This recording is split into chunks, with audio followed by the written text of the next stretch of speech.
The Chikahan Moments tambayan ng mga Marites. Lai repost post sa cheating issue. Ayon sa pep.ph.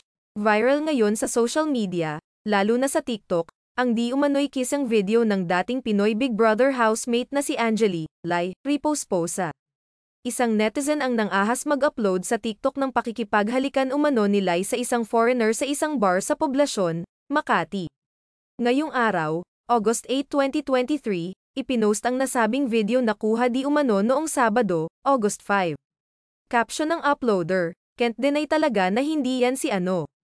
Pagka-post ng video na kagabi nakita agad ni Guy. Nasaktan siya talaga ng sobra.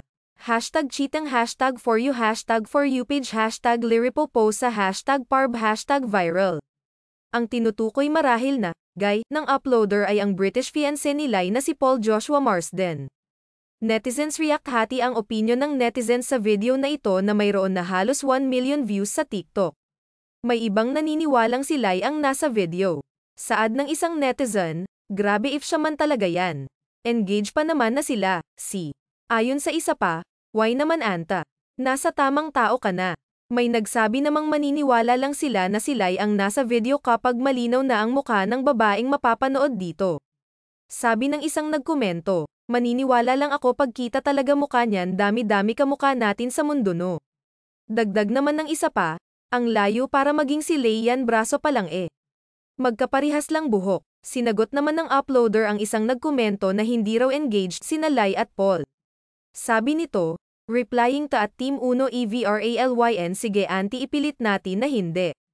Did Paul also react? Mababasa naman dito ang comment ni @coolguy032904 na TikTok account ni Paul. Sabi ni Paul, "It's crazy. We are engaged. We tell the public we are not because of her management, but we are meant to get married in the new year.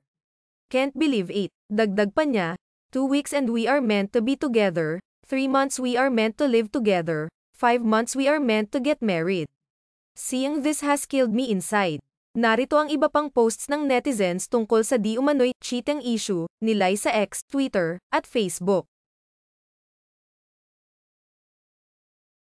Lai turns off comment section. Naka-turn off na ang comment section ng mga account ni Lai at ng boyfriend nitong si Paul sa TikTok.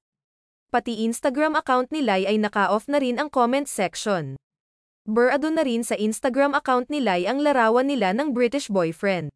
Wala pang bagong post si Lai sa kanyang Instagram. Wala pa rin siyang pahayag ukol sa issue.